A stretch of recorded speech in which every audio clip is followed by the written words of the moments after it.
Fala aí, pessoal, como é que vocês estão? Tudo bem? Firme aí? Então vamos lá. Vamos continuar no nosso curso aqui de processamento digital de sinais. E a gente está começando agora uma parte bem legal, que é a parte de filtragem linear, que eu considero uma das partes principais de um curso de processamento digital de sinais, tá? É, Fazendo aqui uma recapitulação, né? A gente estudou muita coisa até esse momento, né? E basicamente a gente estudou ferramentas que vão ser importantes para a gente progredir aqui na parte de compreensão de filtragem, mas ferramentas que já podem ser aplicadas em muita coisa, tá? Então estudamos lá os conceitos básicos de transformada Z, que é a representação básica das nossas equações de diferença, de uma forma que a gente consiga trabalhar com elas. A gente estudou também transformada de Fourier, transformada de Fourier discreta, transformada de Fourier de tempo discreto, FFT, enfim. E a gente estudou também algumas formas de fazer a transformada de anelada, que elas são muito úteis para a gente fazer análise dos sinais, quando esse tem as características espectrais variando ao longo do tempo, então é uma forma mais interessante de fazer isso.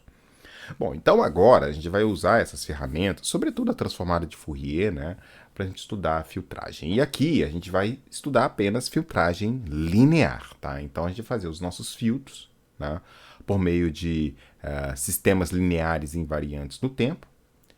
E o nosso objetivo, é claro, é fazer filtros lineares discretos, tá? Que a gente possa aplicar nos nossos sinais discretos. Só que para a gente entender bem o que a gente está fazendo, a gente vai começar estudando os filtros contínuos, para a gente entender bem o que está por trás da filtragem. E sem nenhuma perda de tempo, esse estudo de filtros contínuos ele vai ser usado também lá na parte de projeto. Então a gente vai ver como que a gente usa o nosso projeto, por exemplo, de um filtro contínuo, tá? Como que a gente faz esse projeto e depois como que a gente transforma esse filtro contínuo num filtro digital, que aí sim eu posso aplicar nos meus dados discretos, tá bom? Então vamos lá. Olha só, a gente vai fazer hoje noções gerais de filtragem, tá? Muito do que eu falar aqui talvez vocês já tenham visto em outros cursos, né? De eletrônica, enfim, tá? De sistemas lineares, tá? Mas algumas coisas que são novas e são próprias para o nosso estudo aqui de filtragem, tá bom?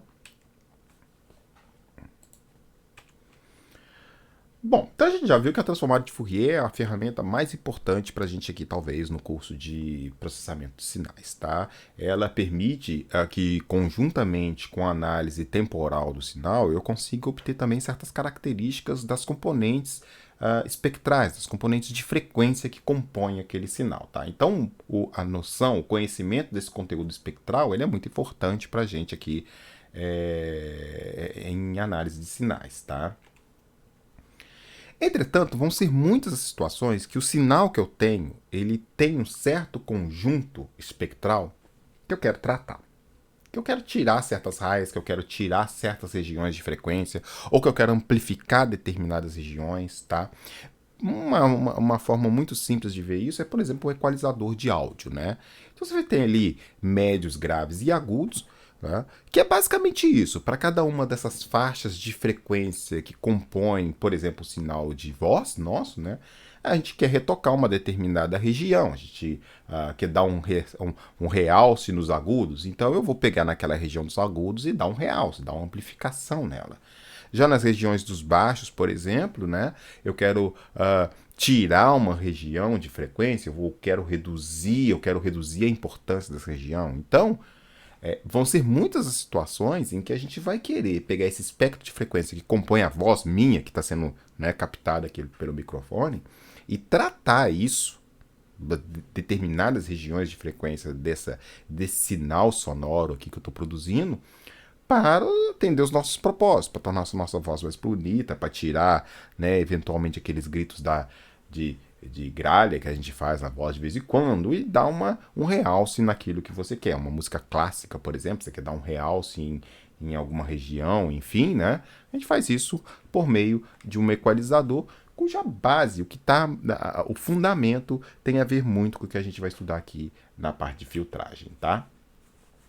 Então, o elemento, o sistema que é capaz de fazer isso é o que a gente chama de filtro, tá? Então, o filtro, ele basicamente ele vai entregar na saída um sinal cujo conteúdo espectral ele é intencionalmente modificado em relação ao que eu coloquei na entrada, tá? Então, eu tenho o meu sinal de voz, eu vou intencionalmente modificar o conteúdo espectral dessa minha voz para realçar alguma coisa. E o elemento que vai fazer isso é o filtro. O filtro vai modificar esse conteúdo espectral, tá? Um filtro construído através de um sistema linear invariante no tempo é o que a gente denomina filtro linear, que é o que a gente vai estudar neste curso, tá? Então, no curso nosso aqui de processamento digital de sinais, a gente vai falar apenas de filtros lineares, tá legal?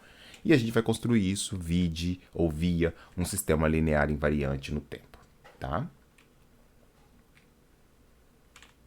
Bom, antes da gente ir direto pro pudim, e já querer estudar como que a gente faz filtro contínuo, filtro discreto, o que é um, o que é outro, como que eu projeto e tal, vamos lembrar um pouquinho de algumas coisas que a gente viu lá em sistemas lineares, tá?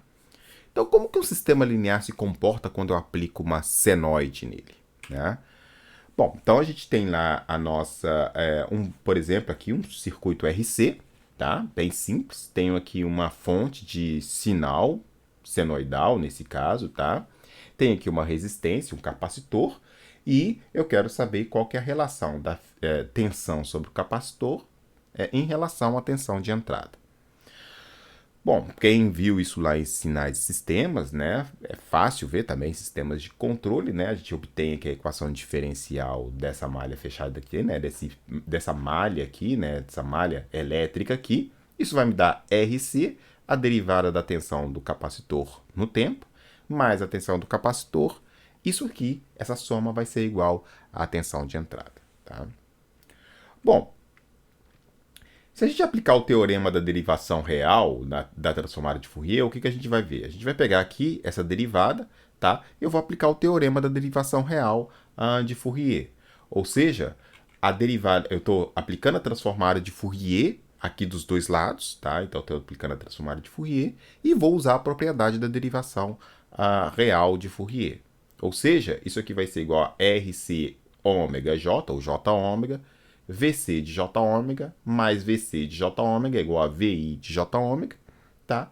Então, eu consigo colocar o VC de J ômega em evidência. Isso aqui vai dar 1 sobre RC J ômega mais 1 vezes VI de J ômega, tá? E aí, esse VC de J ômega é igual a HC de J ômega, ou seja, essa expressão aqui, essa transformada de Fourier que está aqui nesse termo, vezes VI de J ômega. Onde HC de J ômega ele é visto como a resposta do circuito RC a um sinal impulsivo VI de T. Tá? Então, isso aqui é a resposta ao impulso desse sistema. Bom, vamos analisar como que o HC de J ômega ele se comporta na variação de frequência. E para fazer isso, a gente faz um diagrama de resposta e frequência, um diagrama de Bode desse sistema.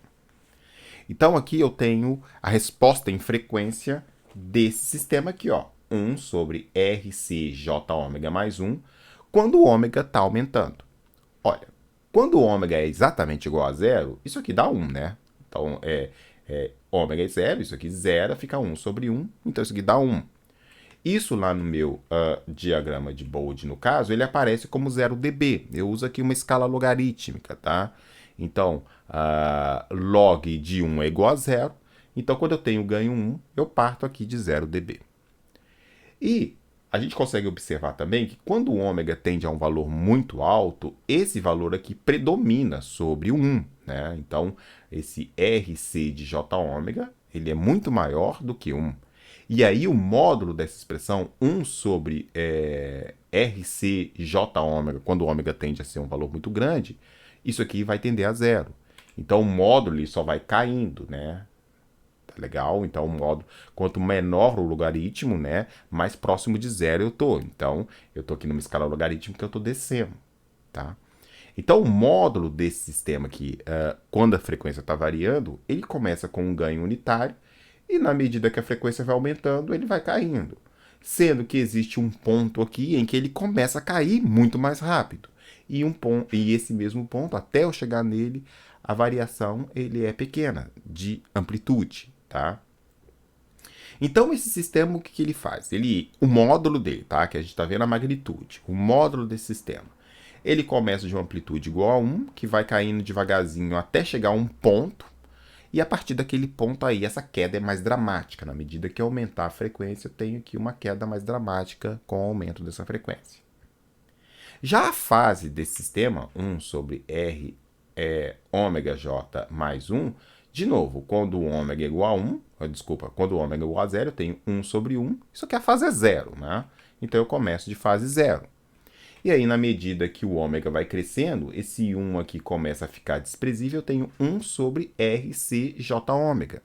Só que 1 sobre RCJ ômega, esse J está no denominador, isso aqui vira um número complexo com parte real negativa, parte imaginária negativa, tá? E, portanto, essa fase converge para menos 90 graus.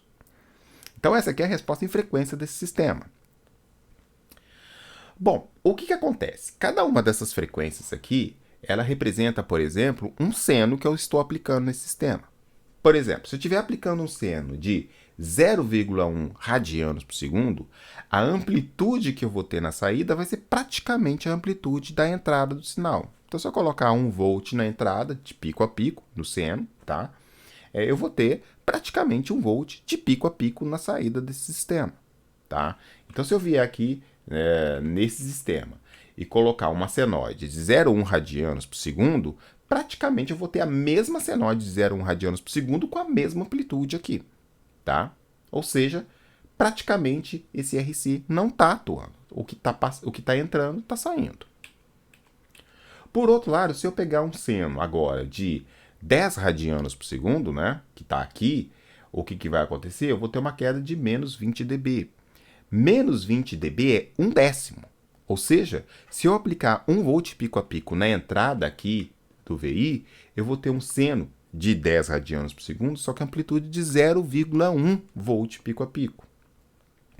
O que isso significa? Isso significa que esse sistema ele tem uma região para o qual ele praticamente não rejeita o sinal de entrada. Praticamente o sinal de entrada vai para a saída. Mas existe uma frequência aqui, que a gente vai dar o nome de frequência de corte, que a partir dela, cada vez que eu tiver com frequências maiores que essa frequência de corte, menor vai ser a amplitude do seno que eu tiver na saída em relação ao seno que eu colocar na entrada.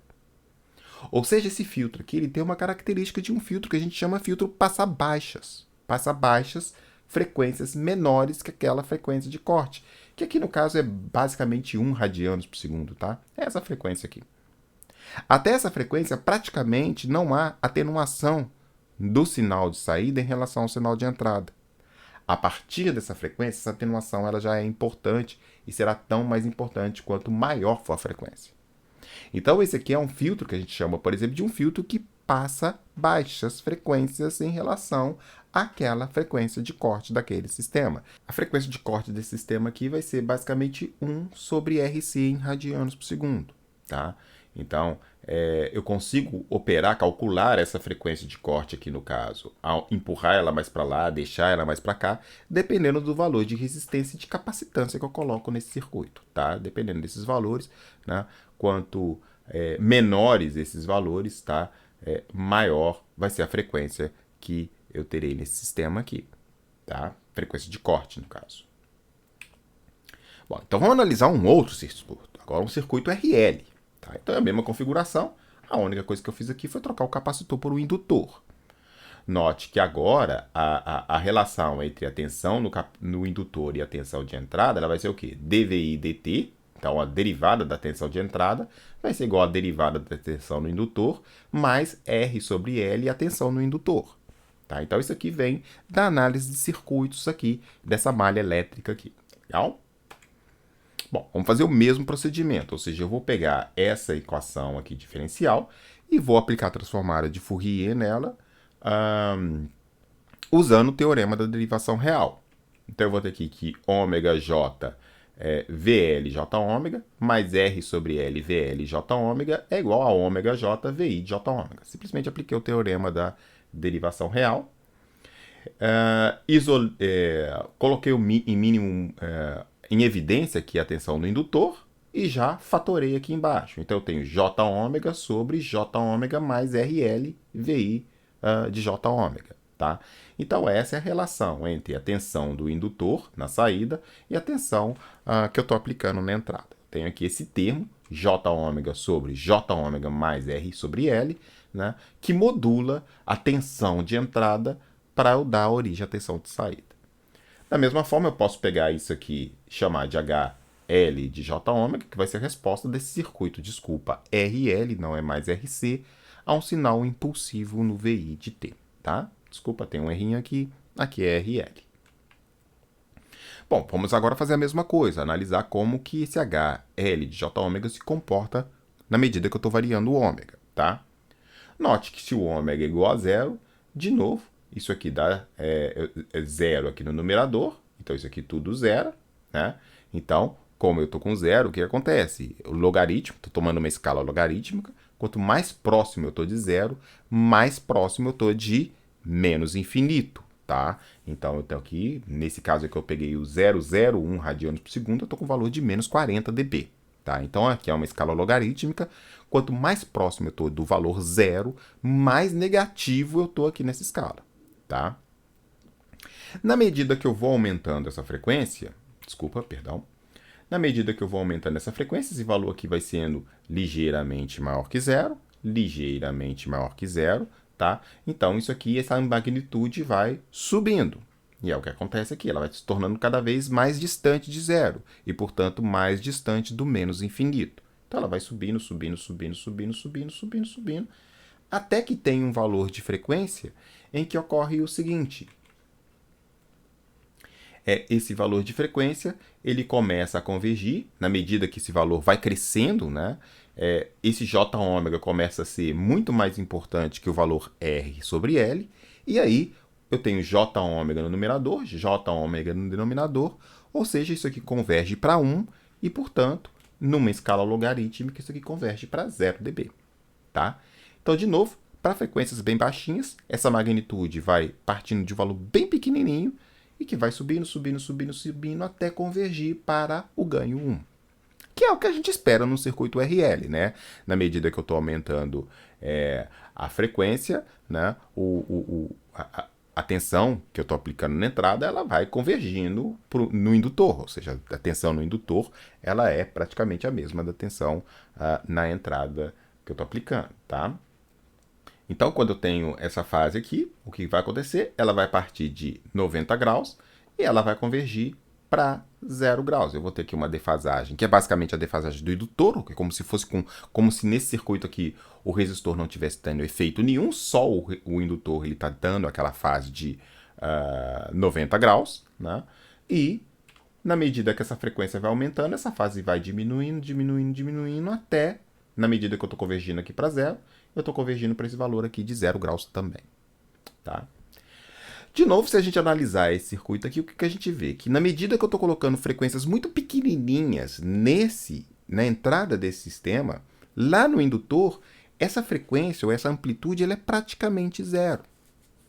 Ou seja, se eu colocar um circuito, se eu colocar uma tensão contínua aqui no indutor, a tensão aqui em cima desse indutor é zero. Tá? Então, se eu colocar um sinal de frequência zero, um valor constante aqui, esse indutor não atua, é como se fosse um fio. Tá? Então, na medida que as frequências são muito baixas, esse sistema ele tende a ter na saída aqui do meu indutor tensões muito pequenininhas. Ou seja, na medida que eu estou com frequências muito baixas, eu estou rejeitando essa tensão em cima do indutor. Ou seja, o indutor ele praticamente não enxerga a tensão de entrada. Na medida que essa frequência vai aumentando, vai chegar a um ponto em que ela vai subindo, ou seja, a tensão em cima do indutor ela começa a ser cada vez mais importante em relação à tensão de entrada, até chegar a um ponto em que basicamente a tensão sobre o indutor é a própria tensão de entrada. Ou seja, o que eu estou dizendo é que, na medida que eu estou aumentando a frequência, a ação do resistor aqui é muito pequena. Ou seja, praticamente a tensão que está aqui na entrada, ela passa para o indutor, na mesma frequência, praticamente com a mesma amplitude. Tá? Então, o que eu estou demonstrando aqui é que esse sistema aqui, ele basicamente ele atua da seguinte forma. Para frequências abaixo de um determinado valor, que a gente chama ali de frequência de corte, quanto mais baixa for a frequência, mais atenuação eu vou ter daquele sinal de tensão naquela frequência. Quanto maior for a frequência do sinal que eu aplicar, por exemplo, aqui, ó, 100 radianos por segundo, tá? Eu tenho praticamente a tensão que eu colocar na entrada, na saída. Note que aqui é 0 dB. 0 dB ganho 1, tá? Então, praticamente a tensão que eu colocar na entrada, ela vai para a saída. E um sistema como esse aqui, ele é um filtro passa alta. Ou seja, para baixas frequências, até uma frequência que a gente denomina frequência de corte, esse sistema praticamente não deixa a frequência passar. Ela só deixa a frequência passar a partir de uma determinada... o sinal passar a partir de uma determinada frequência, que a gente denomina frequência de corte. Então aqui a gente tem um circuito passa alta, aqui a gente tem um circuito passa baixa. E aqui no nosso estudo de filtragem, a gente praticamente não está muito interessado na fase, pelo menos nesse primeiro momento, tá? A fase é muito importante em sistemas de controle, mas nos nossos estudos de filtragem, a gente está muito mais interessado no diagrama de magnitude, tá? Então a gente está muito mais interessado em como que a magnitude do filtro ela varia com a frequência, tá? Então o diagrama de fase aqui para a gente, ele não vai ser muito interessante nesse momento, não, tá? Tá legal? Então a gente viu aí um filtro passa alta, um filtro passa baixa. Tá? Então a conclusão a que a gente chega aqui é que o sinal ele vai ser afetado de forma diferente a depender da transformada de Fourier ou da função de transferência do sistema ao qual ele é aplicado. Tá? Então a ideia básica da filtragem linear é projetar um sistema linear cuja função de transferência ela tem as características espectrais que permitam a gente alterar o conteúdo espectral de forma conveniente. Por exemplo, se eu precisar de filtrar todas as frequências a partir de um determinado valor de uma determinada entrada, eu vou fazer um filtro passa baixa. Por exemplo, se eu quiser tirar aqui os agudos da minha voz, eu vou fazer um filtro passa baixa com frequência de corte aquela frequência a partir da qual eu quero cortar, aquela frequência de agudos que eu quero tirar do meu sinal. Se por outro lado eu quero tirar os graves e quero realçar os agudos, eu vou ter que fazer um filtro passa alta.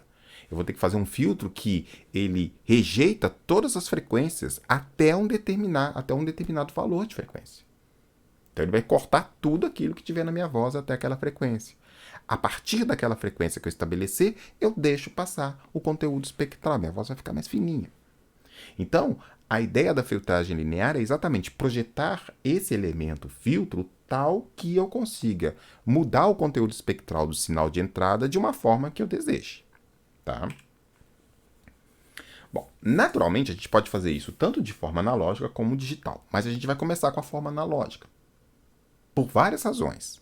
Mas a mais importante delas é que é mais fácil entender o que a gente está fazendo primeiro no mundo analógico para depois passar para o digital. Tá? Bom, para fazer projeto de filtro, a gente usa uma coisa que a gente chama de gabarito de filtro. O gabarito de filtro, ele é basicamente o seguinte, é um gabarito que permite com que a gente tenha nele expressa as principais unidades de projeto deste filtro. Por exemplo, vamos pegar aqui um filtro passa baixa. Tá? Então o filtro passa baixa, o que é? Um filtro que ele deixa passar frequências até um determinado valor de frequência, que a gente está chamando aqui de ômega P, e a partir desse ômega P, essa magnitude do filtro ele decresce rapidamente exatamente para não deixar passar as altas frequências. Então esse diagrama aqui é um diagrama de ganho, de amplitude, de magnitude do filtro passa baixa. Note que aqui eu tenho várias especificações. Essas barreiras que estão desenhadas aqui são barreiras de projeto, que especificam para mim como que eu quero que o meu filtro se comporte da frequência mais baixa até a frequência mais alta. Ou seja, eu quero fazer com que o meu filtro ele tenha uma característica de variação espectral dentro destas restrições. E essas restrições serão para a gente restrições de projeto. Por isso a gente tem um gabarito de filtro. Esse gabarito de filtro é a primeira coisa que a gente especifica quando a gente está fazendo um projeto de filtro. A gente especifica o gabarito que considera tanto a característica do filtro como as restrições, né? As barreiras que não podem ser alcançadas por esse diagrama, né? Por essa resposta em frequência. É muito comum, quando a gente está fazendo projeto de filtro, a gente não usar o diagrama de ganho, a gente usar o diagrama de atenuação, que basicamente é o inverso do ganho. Quanto menor o ganho, maior a atenuação. Quanto maior o ganho negativamente, aqui no caso, né, maior a atenuação.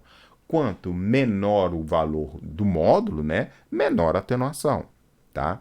Então, quanto maior a magnitude, maior em módulo, né, quanto mais negativa for essa magnitude, maior a atenuação que eu quero desse filtro. Ou seja, a gente pode usar tanto esse gabarito de filtro quanto esse gabarito de filtro para fazer o projeto, por exemplo, de um filtro passa-baixa. Mas a gente vai ver que, comumente, a gente usa o diagrama de atenuação. De atenuação tem algumas formas já padronizadas para a gente fazer projeto de filtro usando esse gabarito de filtro de atenuação. Se a gente tiver um filtro passa alta, é o contrário. Ou seja, quando eu tenho até uma determinada frequência ômega p, eu tenho uma atenuação muito alta. Tá? Então, meu ganho é muito baixo. Só a partir do meu ômega p é que esse ganho começa a ser próximo de 0 dB. 1. E eu tenho essas restrições que estão aqui, que a gente vai discutir mais tarde, que vão ser as minhas métricas de projeto para garantir que o meu filtro funciona do jeito que eu quero. Isso aqui é um filtro passa alta. Naturalmente, o filtro passa alta ele tem um diagrama de atenuação que é o contrário. Quanto mais baixa a frequência, maior a atenuação que esse filtro tem que ter. Mais ele tem que cortar, menor tem que ser o ganho dele para aquela dada frequência. Na medida que essa frequência está aumentando, essa atenuação vai caindo para que o ganho fique cada vez mais próximo da unidade. Bom, a gente tem também o que a gente chama de filtro passa-faixa. O filtro passa-faixa é uma composição de um filtro passa-alta e um filtro passa-baixa. Ou seja, o filtro passa-faixa ele vai deixar passar uma região de frequência entre ômega P1 e ômega P2. Fora dessa região ômega 1 e ômega P2, ele vai ter um ganho muito grande negativo, ou seja, ele vai ter um ganho, ele vai deixar passar muito pouco das frequências muito menores do que o ômega P1 e muito maiores do que o ômega P2, ou seja, ele vai admitir a passagem de frequências nessa região entre ômega P1 e ômega P2. Isso é o que a gente chama de um filtro passa-faixa. Num diagrama de atenuação, é o contrário, né? Aqui eu tenho o Uzinho para baixo, aqui eu vou ter o Uzinho para cima, tá? Então, ele vai ter uma atenuação menor na região de passagem, que eu quero que as frequências passem, tá? E, naturalmente, no meu gabarito, eu vou ter várias regiões ou várias restrições aqui que não podem ser feridas de acordo com o projeto do meu filtro, tá? Então, esse gabarito, ele vai dar, por exemplo, as restrições de projeto do meu filtro passa-faixa. Eu tenho também o que a gente chama do filtro rejeita-faixa. O filtro rejeita-faixa também é uma composição de um filtro passa-baixa e um filtro passa-alta, só que ele é diferente. Ele deixa passar até uma frequência e ele deixa passar a partir de outra frequência. Na região intermediária, ele corta. Tá? Então, o filtro rejeita-faixa, ele deixa passar até uma frequência, deixa passar a partir de uma frequência e rejeita o que está no meio. O diagrama de atenuação, então, é o contrário. Ele atenua pouco até o ômega P1 e atenua pouco a partir do ômega P2. Mas entre ômega P1 e ômega P2, ele vai tendo uma atenuação cada vez maior quanto mais eu estiver imerso nessa região entre ômega P1 e ômega P2. Tá? E, de novo, essas barreiras aqui são barreiras de projeto que eu vou usar para projetar esse filtro. Então, a primeira parte do projeto de um filtro é especificar o gabarito de filtro. E esse gabarito de filtro ele é especificado de acordo com aquilo que eu preciso. Por exemplo, se eu preciso de um filtro passa-baixa, eu vou usar um gabarito de um filtro passa-baixa. E vou ter que especificar nesse gabarito de filtro as restrições de projeto que eu vou usar. Por exemplo, qual que é a atenuação máxima que eu quero até o ômega P1, ômega P, qual que é a atenuação mínima que eu admito a partir de uma determinada frequência para garantir que a partir daquela frequência eu estou cortando mesmo. Então, por exemplo, no filtro passa-faixa, né, eu tenho aqui uma região que eu tenho uma atenuação máxima que eu permito dentro daquela região e uma atenuação mínima que eu quero ter fora daquela região. Então, isso tudo são requisitos. Tem também, naturalmente, a especificação dessas frequências, né, de acordo com o que eu preciso cortar, a região espectral que eu preciso cortar. Então, o gabarito de filtro é a primeira coisa que a gente define na hora de fazer o projeto de um filtro. E isso a gente faz de acordo com as nossas necessidades de filtragem, tá? Bom, alguns filtros analógicos muito clássicos é o filtro analógico de primeira ordem e o filtro analógico de segunda ordem, que são basicamente sistemas de primeira e sistemas de segunda ordem, que vocês devem ter visto lá facilmente, certamente viram num curso de sinais e sistemas e também num curso de eletrônica, tá? Então, o filtro de primeira ordem, ele é basicamente o quê? É uma função de transferência de primeira ordem. Ou seja, eu tenho um polo e tenho um zero, tá?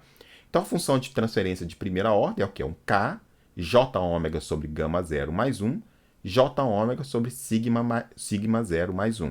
Naturalmente, quem vem lá de transformada de Laplace, né? O J ômega, o S é igual ao J ômega, né? Então, a relação entre a transformada de Laplace e a transformada de Fourier em regime permanente senoidal é S igual a J ômega, tá? Então, nessa função de transferência, eu tenho K, que é um ganho estático, ou um ganho DC do filtro, tá? Então, eu posso estabelecer que o meu filtro, para a frequência zero, ele já tenha um ganho estabelecido, tá? Então, eu posso estabelecer que, quando eu der, por exemplo, um valor constante, esse filtro ele já tenha um ganho estabelecido, entrada-saída.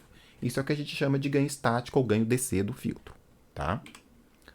O gama zero, ele basicamente ele vai dar o zero do filtro, tá? Então, esse gama zero aqui vai ser basicamente o valor de frequência do zero do meu filtro, tá? O sigma zero é o polo do filtro, então esse sigma zero eu vou escolher de acordo com a frequência que eu preciso para aquele polo, tá? E as escolhas de K, sigma zero e gama zero da classe do filtro. Se eu tenho um filtro passa baixa, se eu tenho um filtro passa alta, ele vai falar o comportamento espectral do filtro, qual que é a frequência de corte, qual que é a frequência de admissão, de transmissão, enfim, tá? Aqui eu peguei um desenho do Cedra, tá? Um livro muito bom de eletrônica, né? Microeletrônica, Cedra Smith, tá?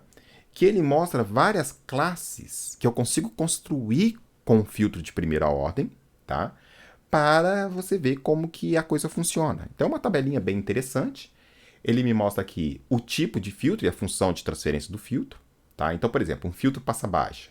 O filtro passa baixa, ele não tem zero, ele só tem polo, tá? Então, ele tem aqui um A0 e um ômega zero. O A0 sobre o ômega zero vai dar exatamente esse ganho estático do filtro, né? O ganho DC do filtro. O ômega zero vai ser essa frequência de corte do filtro, ou seja, essa frequência a partir da qual eu tenho um corte mais intenso. Para quem gosta de trabalhar no plano S, né, os controleiros de plantão, né, eu tenho aqui um polo exatamente em S igual a menos ômega zero, tá? Então, o polo de um filtro passa baixa ele está aqui, não tem zero. Essa aqui é exatamente a resposta em frequência de um filtro passa baixa, de primeira ordem, né? Eu tenho o ômega zero, que é exatamente a frequência de corte desse filtro. Até ela eu tenho o ganho estático, né? O ganho DC, A0 sobre ômega zero. E a partir dela eu tenho uma queda abrupta desse sistema, que no caso de um sistema de primeira ordem é de menos 20 dB por década de frequência. Ou seja, cada vez que eu multiplicar a frequência 10 vezes a partir de ômega zero, eu caio 1/10.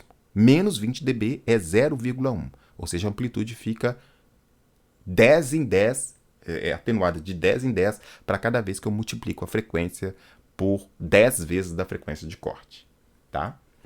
Aqui está uma realização do filtro passa-baixa com um capacitor indutor. Aqui está uma realização, como que você monta com o amplificador operacional, tá? E aqui está os valores da frequência e do ganho estático do sistema, calculado a partir dos elementos, capacitor, resistor, amplificador, né, o ganho do amplificador operacional, enfim, né, da configuração, que é amplificador, uma configuração inversora, né? A mesma coisa a gente tem aqui para o filtro passa alta. O filtro passa alta eu tenho um polo e eu tenho um zero na origem, S igual a zero, tá? Então eu tenho aqui um polo e o zero. A frequência de admissão, né? Então ela vai ser o ômega zero. Até o ômega zero, isso aqui vai ser praticamente rejeitado em 20 dB por década, ou seja, cada 1/10 de frequência antes de ômega zero, eu vou ter uma atenuação de 10 vezes. Então 0,1, 0,01 e assim vai. A partir de ômega zero é a frequência de transmissão, é a frequência a partir da qual o meu filtro deixa passar sinal, tá? Tenho aqui também uma implementação com filtro com o sistema RC, poderia ser RL também, né? E tenho aqui a implementação com amplificador operacional. Então, se você quiser montar um filtro passa alta com amplificador operacional, resistores e capacitores, é assim que você faz. E aqui eu tenho a forma geral de um filtro, né?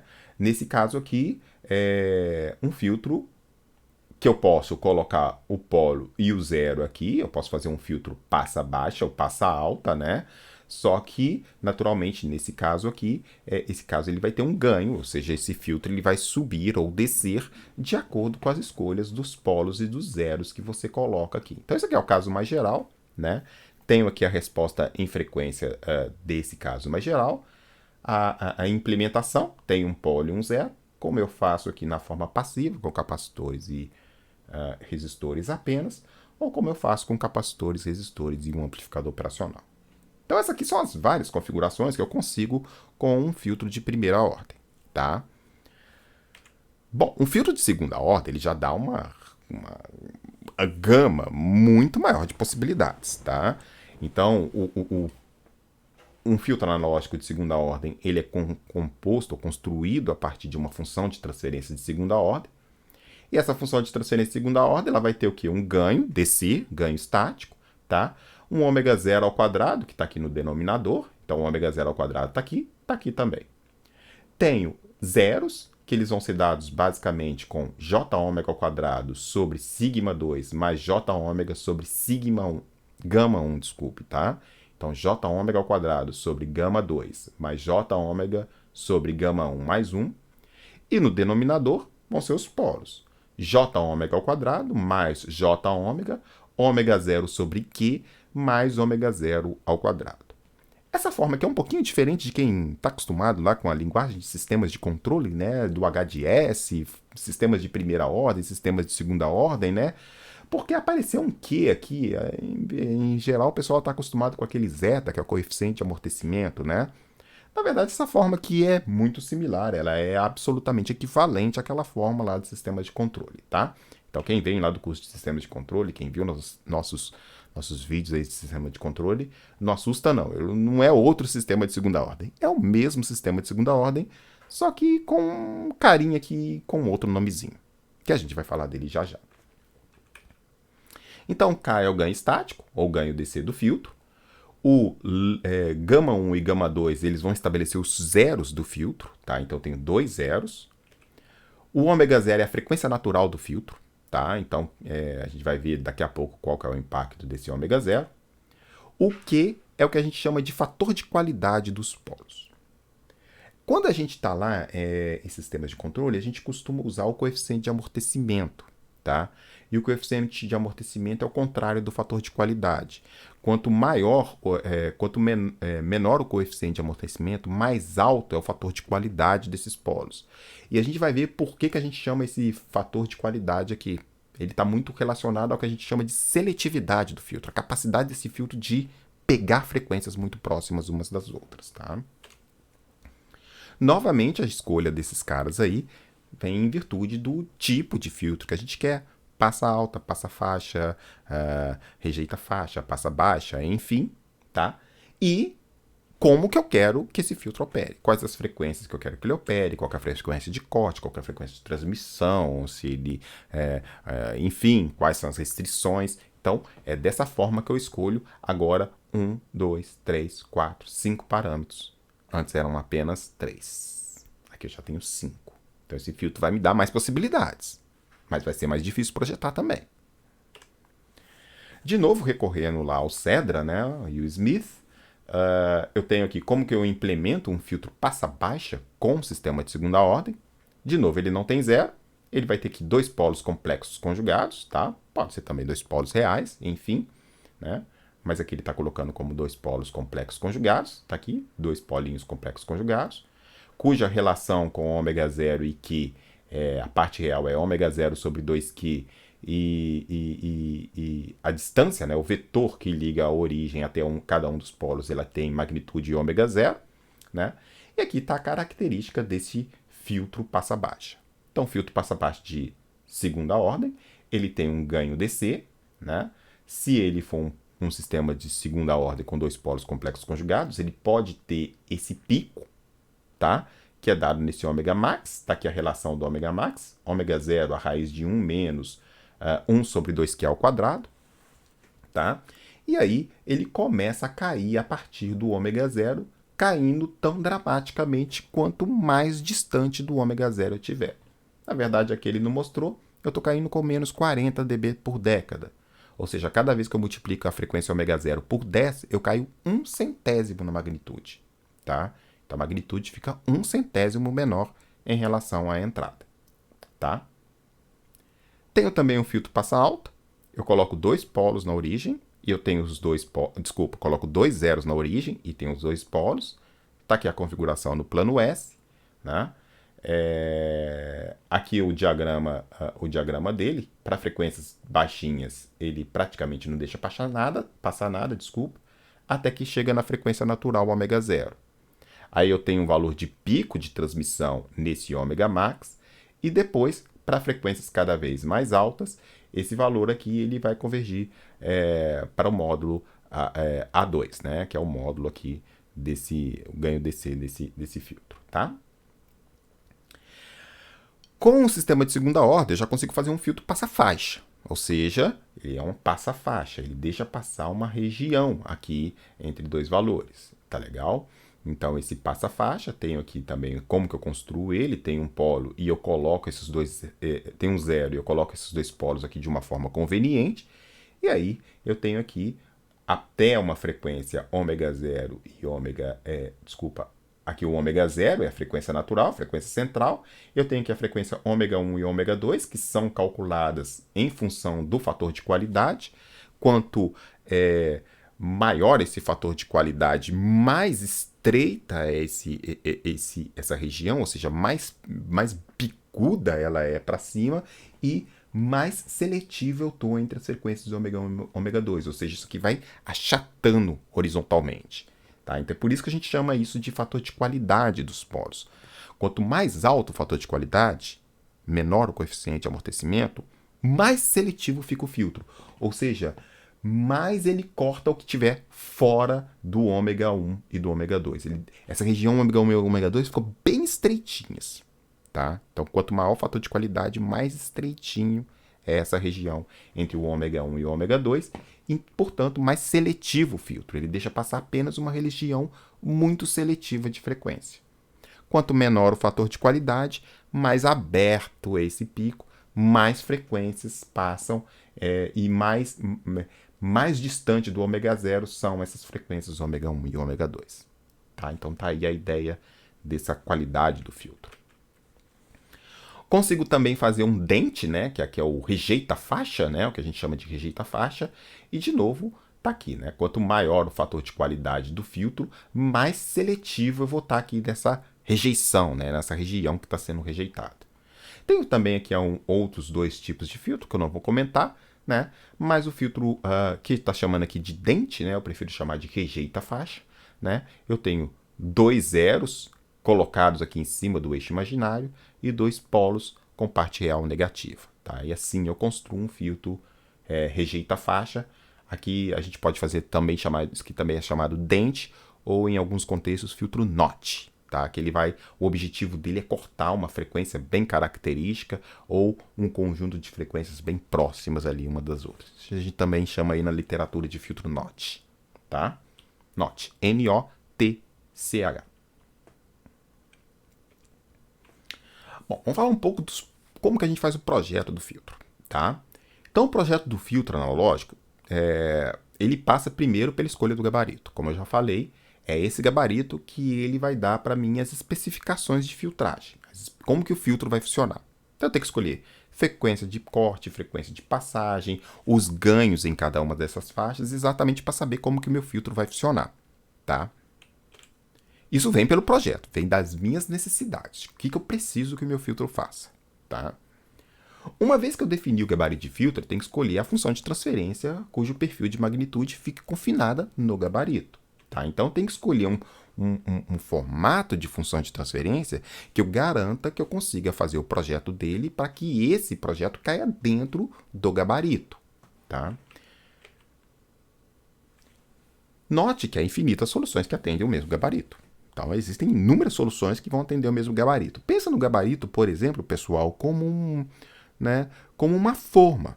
Tá? Uma forma que você quer fazer o seu projeto e que o seu projeto tem que cair dentro dessa forma.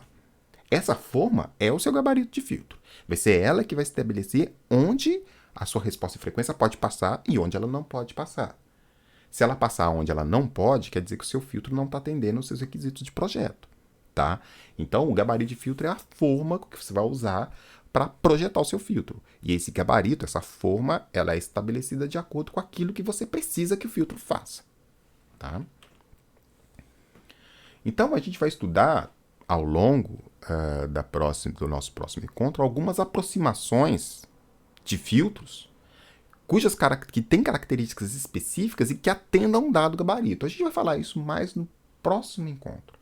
Então, por enquanto, basta que você tenha em mente o seguinte, que você precisa fazer o projeto do gabarito, e uma vez que você fez o projeto desse gabarito com base nas suas especificações de projeto, você precisa arrumar uma função de transferência que entra ali dentro, que passa dentro da sua forma. Tá? Bom, uma vez que você definiu o gabarito e os parâmetros, é muito comum a gente fazer a especificação do filtro por meio de um filtro passa-baixa normalizado. Isso vai ficar um pouco mais claro. Por quê? Porque quando a gente usa um filtro passa-baixa normalizado, as equações que a gente usa ficam padrão para qualquer tipo de filtro. Passa alta, passa faixa, rejeita faixa, NOT, enfim. Então, a gente transforma o filtro que a gente quer num filtro passa-baixa normalizado, faz o projeto do filtro passa-baixa normalizado e depois transforma de novo para o formato de filtro que eu preciso. Então, é mais fácil a gente fazer essa transformação, né, do filtro que eu preciso para um passa-baixa normalizado. Faço o projeto do passa-baixa normalizado e depois volto, do que para cada classe de filtro tentar um conjunto de equações para esse filtro. Isso vai ficar mais claro no nosso próximo encontro, tá? Então, isso aí, como eu estou dizendo aqui, ele vai criar métodos padronizados de projeto de filtro. Eu não quero ter vários métodos para calcular cada um dos filtros. Passa baixa, passa alta, rejeita faixa. Eu quero um único jeito de calcular o filtro. Um único jeito de projetar o filtro. Só que eu quero que esse projeto seja normalizado e que uma vez que eu fiz esse projeto normalizado, eu consiga voltar na classe de filtro que eu quero. Tá? Então, de novo, eu tenho que fazer o meu gabarito de filtro, eu tenho que bolar a forma. Depois, eu vou mostrar para vocês que tem jeitos padronizados para você calcular equações que passam dentro do seu gabarito. Mas esses jeitos padronizados só valem pro passa-baixa. Então, o que a gente faz? Se a gente precisa de um passa-baixa, SUSE. Está resolvido a nossa vida. Eu uso as métricas e os jeitos de fazer o projeto normalizado, bonitinho, não vai ter problema nenhum. Se eu tiver um filtro rejeita faixa, um gabarito de filtro rejeita faixa, eu vou transformar esse gabarito num gabarito normalizado de passa-baixa. E vou fazer o projeto do passa-baixa normalizado. Depois que esse filtro estiver calculado, eu vou voltar no gabarito do passa-faixa, por exemplo. Tá? E eu vou fazer isso porque vocês vão ver, bem interessante, que tem jeito padronizado. Equação. Conta já pronta, analítica, para você fazer o projeto de um filtro que passa dentro do gabarito que você quer com algumas características. Tá? Bom, no caso do filtro passa-baixa, é moleza, né? Eu vou lá, pego só faço a normalização de frequência e resolvo a minha vida. Se ele não for um filtro passa-baixa, eu vou ter que fazer algumas manipulações para transformar esses gabaritos da forma que a gente quer, para uma forma passa-baixa e depois voltar. A gente vai fazer isso tudo. Fica tranquilo. Isso aqui é só uma visão geral do que a gente está planejando fazer. Mas depois vai ficar muito mais claro por que eu estou fazendo isso. Por exemplo, pensa que eu tenho esse gabarito de filtro aí. É um gabarito de um filtro passa baixa, tá? Então, o que eu tenho? Eu tenho uma região aqui que ela vai deixar passar, vai deixar passar as frequências, né? Então, até essa frequência aqui, eu vou ter uma magnitude máxima que eu vou rejeitar qualquer frequência que tiver aqui, né? Então, eu não posso rejeitar mais do que isso. Todas as frequências que tiver dentro dessa região aqui tem que ter uma rejeição máxima que é dada por esse pico mínimo aqui, tá? Isso aqui vai ser a minha região de admissão, onde eu permito que as frequências passem. Eu vou ter uma região de transição e vou ter uma região de corte, de rejeição, tá? Então, basicamente, o meu filtro passa baixa, nesse caso aqui, ele vai ser montado como um gabarito, como esse aqui, ó. Tem uma região que tem que a resposta em frequência tem que estar acima desse passa-faixa, né, acima desse platô, e vai ter uma região de transição, e depois que eu passar dessa região de transição, a magnitude tem que estar abaixo desse outro platô, tá? E essa quina aqui e essa quina aqui também são projetadas, é exatamente o tamanho que eu admito nessa região de transição, tá? Então tudo é projetado. O Amax ele vai expressar para mim a variação máxima de amplitude que eu aceito dentro da faixa de passagem. Ou seja, aqui eu tenho 0 dB, então ganho 1. Qual que é a magnitude mínima que eu aceito, né, dentro dessa região? Então isso aqui vai me dar uma faixa máxima de rejeição. Então essa capinha aqui, né, esse caninho, né, essa faixinha aqui, eu não posso ferir. Tá? Eu não posso, por exemplo, vamos supor que isso aqui seja 0,7 ou 5 dB, menos 5 dB. Eu não aceito que nessa faixa o sinal seja rejeitado mais que 5 dB. Não pode rejeitar mais que 5 dB, ele tem que estar confinado nessa região. Tá? E depois eu tenho o A mínimo, que é a amplitude mínima que eu admito na faixa de rejeição. Ou seja, qual que é a amplitude mínima do sinal da saída que eu admito quando eu estiver cortando? 10% em relação à entrada? 1 dB? 10 dB? 20 dB? Isso tudo também é especificado. Tem o ômega-P e o ômega-S que delimitam as frequências mínimas e máximas da região de transição entre as faixas, tá? Então, o ômega-P é o início da minha região de passagem, né? Então, é o máximo da minha região de passagem. O ômega-S é o início da minha região de transição, região de rejeição. E essa região entre o ômega-P e o ômega-S, eles vão ser essa região de transição entre a região de passagem e a região de corte do meu filtro, tá? E para fins de normalização, a gente vai ver isso depois, tá? Isso aqui é um filtro passa-baixa.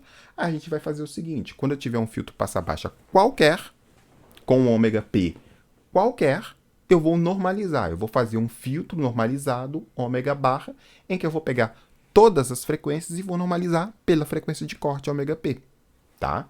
Então, esse ômega P vai dar um filtro normalizado, que aqui vai ter, no ômega P igual a 1, essas frequências aqui vão ser um número acima de 1, essas frequências aqui vão ser um número abaixo de 1, mas ainda positivos, tá? Então, esse aqui não é ainda um gabarito normalizado, mas para o projeto normalizado, do filtro passa baixo, a gente simplesmente normaliza pelo ômega P. E aí, para as outras classes, a gente vai ver como é que a gente faz depois. Bom, essas são noções gerais de filtros, tá? Então, com certeza, alguma coisa que ainda ficou um pouco confusa, é normal, né? A primeira vez que talvez vocês tenham visto essa questão de gabarito de filtro, como que faz, tá? A gente vai ver isso com mais detalhes quando a gente estiver falando como que a gente faz o projeto do filtro. Vocês devem estar perguntando, tá, mas como é que eu faço a minha função de transferência para essa curva cair aí dentro? Essa é uma boa pergunta, é a pergunta de R$1 milhão. A gente vai ver a partir do próximo encontro como que a gente faz isso para várias classes de filtro, para vários tipos de filtro com características diferentes, tá bom? Mas, por enquanto, vamos ficar por aqui, dá uma lida aí de novo, reflita um pouquinho a respeito, e aí, a partir do nosso próximo encontro, a gente vai sim passar para como que a gente faz o projeto, primeiro de um filtro passa-baixa, que é o mais fácil, tá bom? É isso aí. Muito obrigado pela atenção. Valeu, até a próxima. Tchau, tchau, valeu.